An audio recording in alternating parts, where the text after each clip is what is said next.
The following was recorded in front of a live studio audience at the Studio 21 Podcast Cafe. This is the United Podcast Network.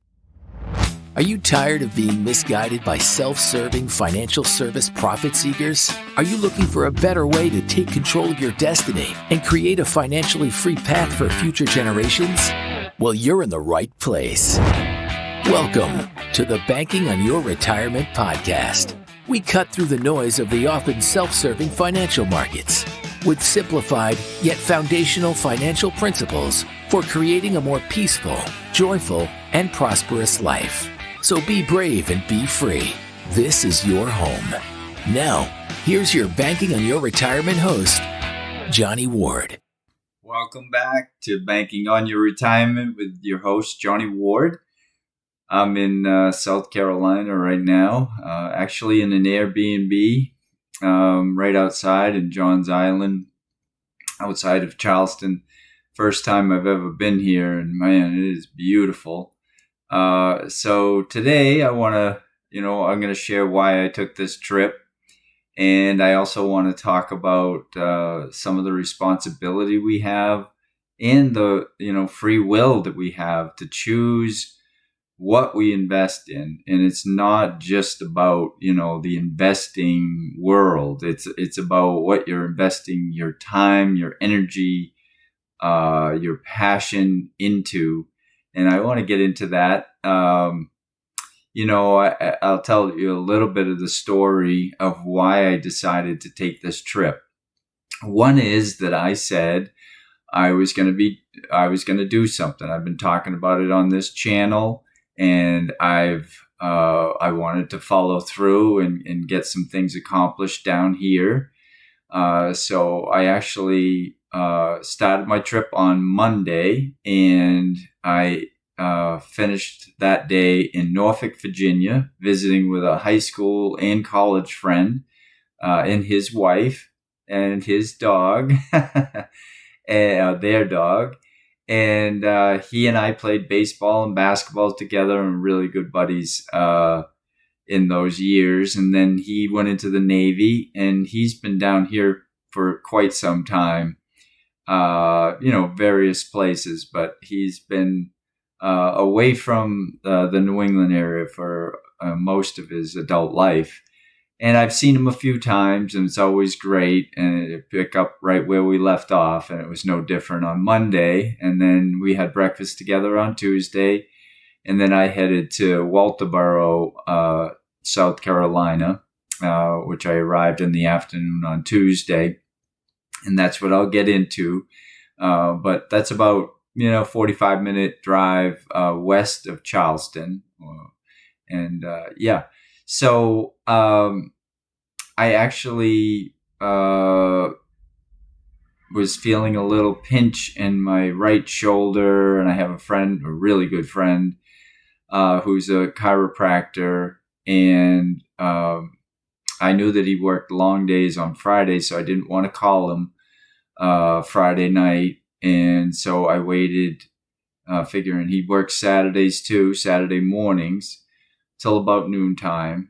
And I reached out to him around 11:30, and figuring, if I get him, maybe I get in there and he can do some work on me and help relieve this discomfort.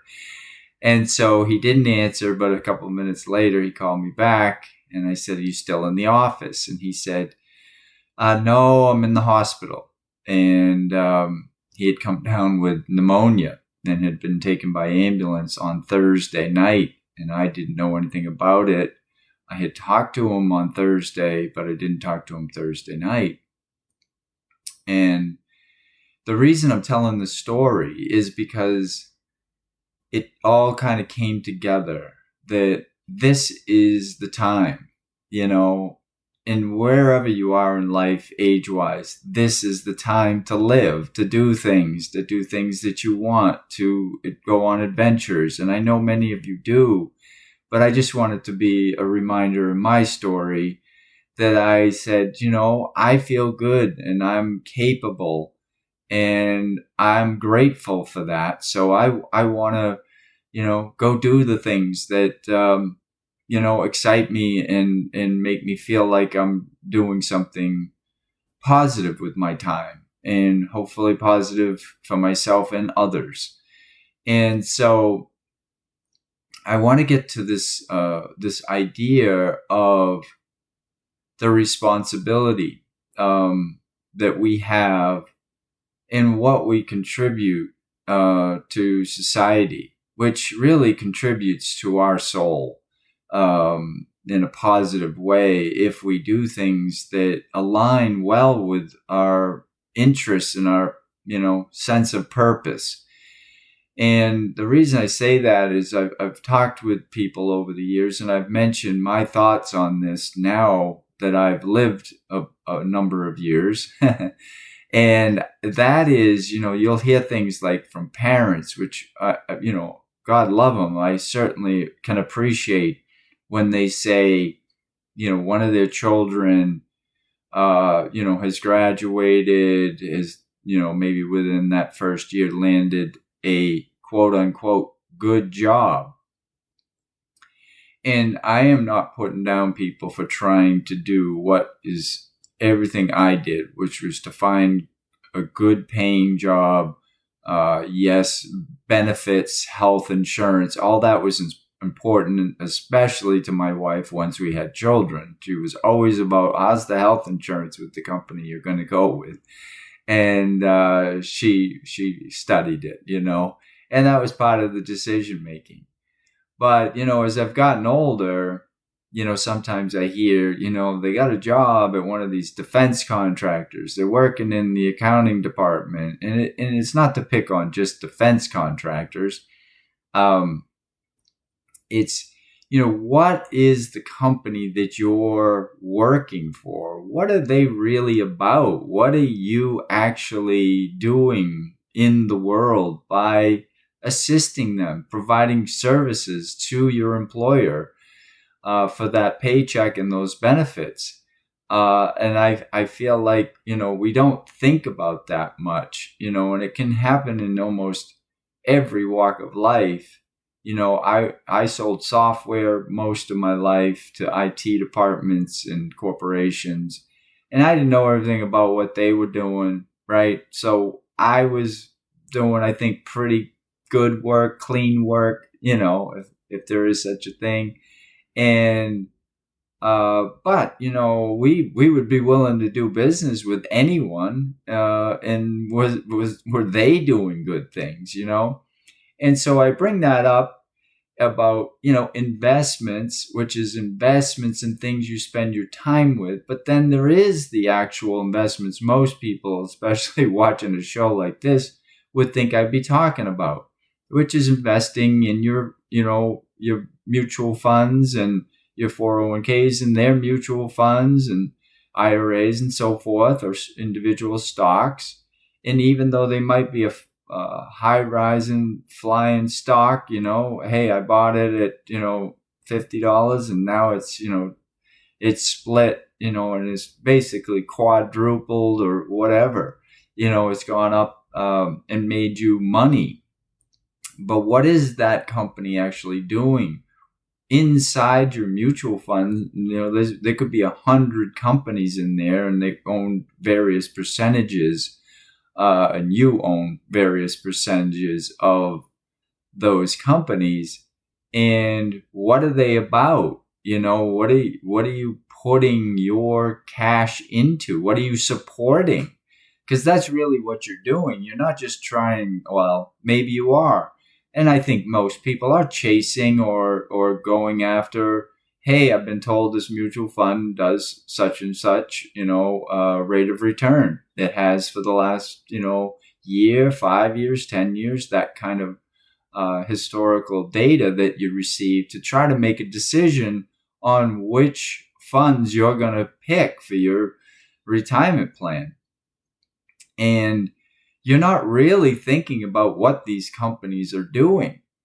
One time, and I've spent very little time doing this, but one time I got on there was a LinkedIn discussion list. It was like a daily thing, and I'm sure I'm not sure, but they might do this still, but I stopped doing it because I did find out that people like to be combative or we're all misunderstood potentially. And one day there was a story that someone had posted about JP Morgan Chase, certainly the largest bank in the U.S., one of the largest on the globe. And I can say that they had been fined nearly $1 billion. I think it was 900 million, because they had been spoofing or pretending to be selling precious metals like silver and gold contracts, and they would drive the price up, but then they'd pull the contract so nobody could actually buy it. And so there was like a 10-year investigation by the SEC. And I'm not a big fan of this alphabet soup of the government, the FBI, the SEC, and so forth, but maybe a discussion for another time. But, they ended up settling, and, in 10 years, they were probably still doing the same thing. And they probably gave, these alphabet soup agencies a kickback. They pay the fine, so to speak, but they made a lot more money than that. And so I was on this discussions list, and I said we should think about, this probably 5 years ago, I said we should think about who we're working for. Now, I think this woman might have been a teller. So she's pretty basic, important. I mean, in the sense of what, that role does and helps people, nowadays, they drive up or whether they come inside or not. And they're working hard and they're pleasant. But I said that, and I said, this is a criminal organization. And of course, she worked at the bank.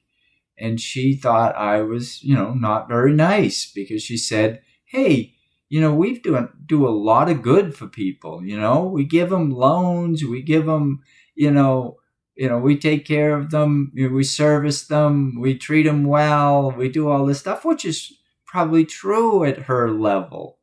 But who are these people that are running and what is this corporation really about?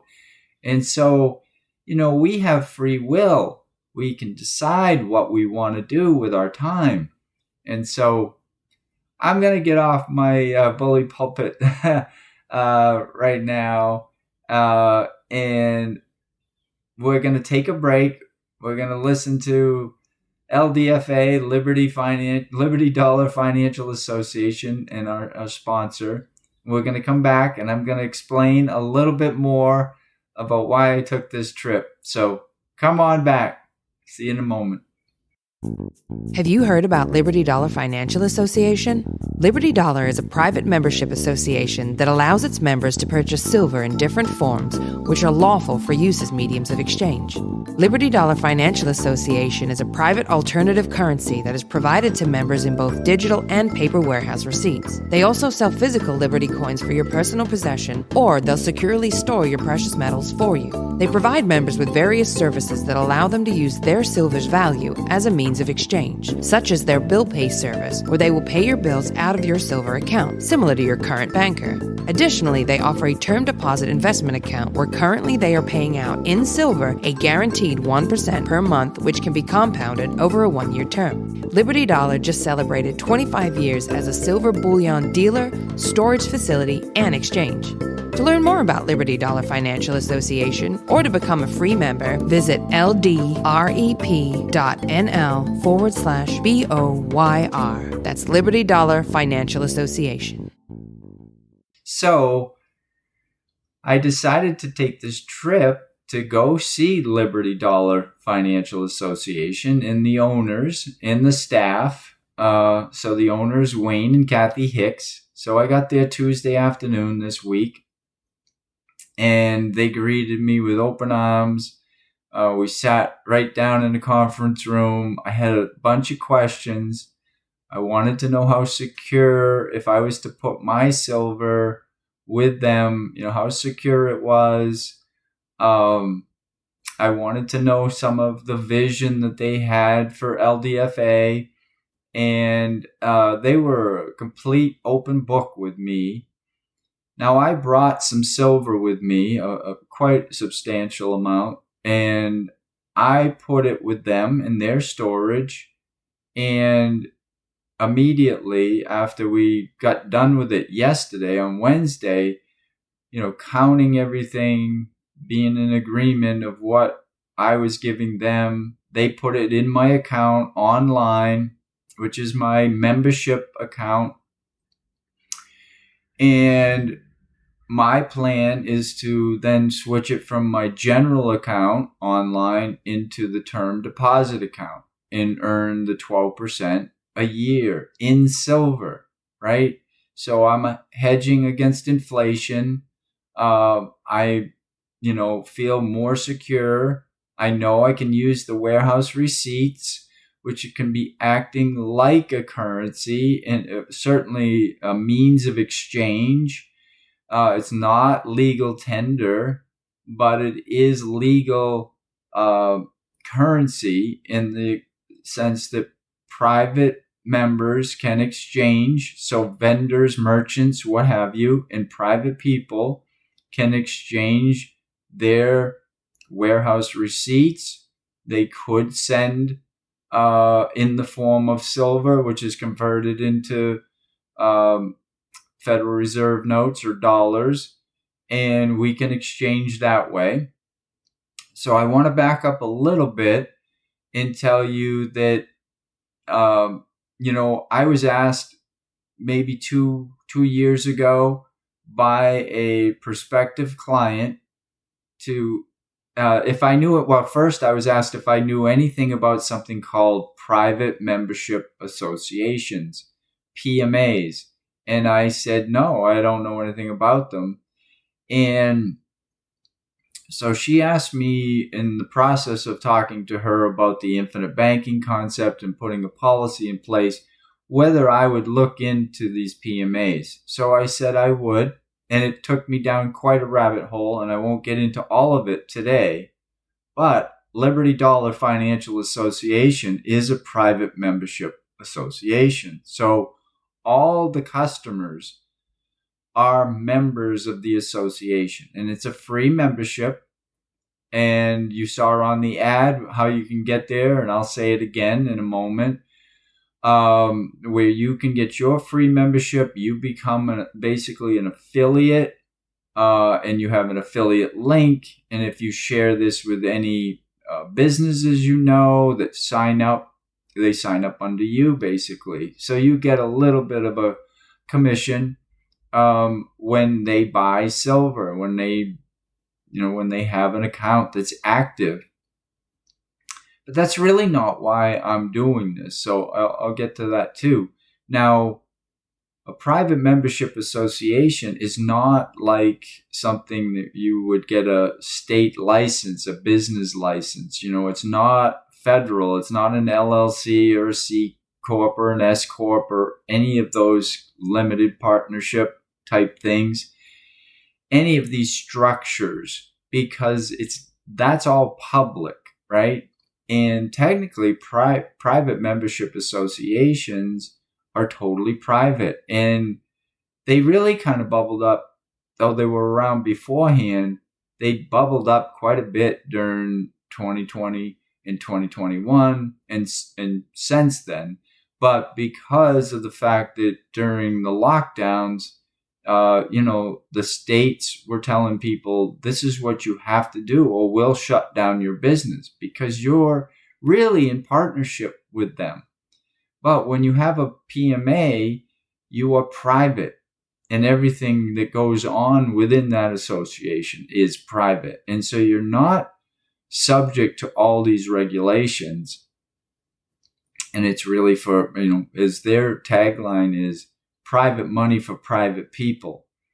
Now, Wayne Hicks of LDFA, he knew about private membership associations way before 2020. And so when they got going, they knew that that's what they were going to do. They were going to turn this into a PMA and keep it all private. And so that's really important. We can talk about that offline if you'd like. But it's an important ingredient. Now, what I want is an alternative currency to the dollar. If the dollar was to lose so much value or somehow run into some sort of catastrophic crash that all of a sudden we needed some alternative. If we'd get this started, and I'm looking for people to grab a hold of this with me. It's not everything, because I do, the infinite banking concept with whole life insurance with my clients, but I do feel like this is a really good thing. And one of the things that came up was a week ago, one of my friends up in New Hampshire invited me and a few other people over for dinner. He had made a big sauce and he was proud of it. And so he came over, and during the night, he was starting to talk about finances, and he's going to be 62 this year, and he'd like to retire sooner than later. He's been doing the same work basically since he got out of college. So, roughly 40 years. So it gets a little old, especially if it's not something you love. It just provided, the cash flow to live a decent life, right? And a good life with your family. But he doesn't really want to stick this out. But he says, I've got $600,000 it's actually a friend of ours who's his financial advisor. And he says, he's not even getting me 5%. And I'm saying, can you just get me 5% in the market? Now, I don't know what he's got him invested in. And, it could be very conservative. So he's not getting the frothy returns that the market has been getting. So he's really frustrated. And so I started looking at the term deposit account, and he's only looking for like $30,000 to supplement the Social Security in the fall when he starts with that, if he does. And I was able, in a matter of 3 years, to get him more than, actually, at the end of the first year, I got him, so the start of the second year, he was going to be getting more than that, $30,000 a year. The next year he'd get more. It was like $37,000 for the first 2 years. The start of the fourth year, at the end of the third, he was in the $50,000 range. And when he got to the start of the end of his fourth year, the start of his fifth year, he was able to pull $72,000 a year and keep doing that if he went with the term deposit account at LDFA, which is what I'm going to be doing. And that's why I took this trip. I said, if I'm going to be talking to people about this and believe in it, well, then I do believe in it. So I've always felt I should hold the silver personally. But it's really an idea. I don't need the silver. I'm not an industrialist. I'm not using, I'm not building solar panels or electric cars or all the uses, the 1,000 uses of silver.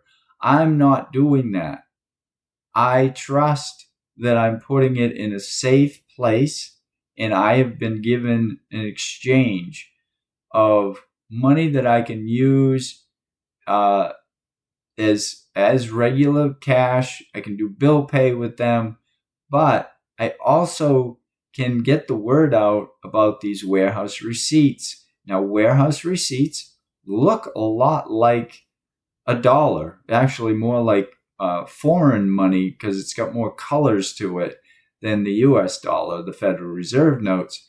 But these act like that. It's the same because, people call Federal Reserve notes or dollars funny money, right? Because it's just similar to monopoly money in the sense that it doesn't, it's just a piece of paper.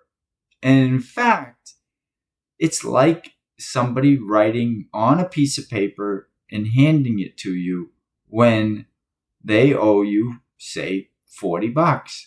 They write on there, I owe you $40, and they hand it to them. Now, they could sign it, they could do whatever they want, but all it is a piece of paper saying that they owe you, agreeing that they owe you $40.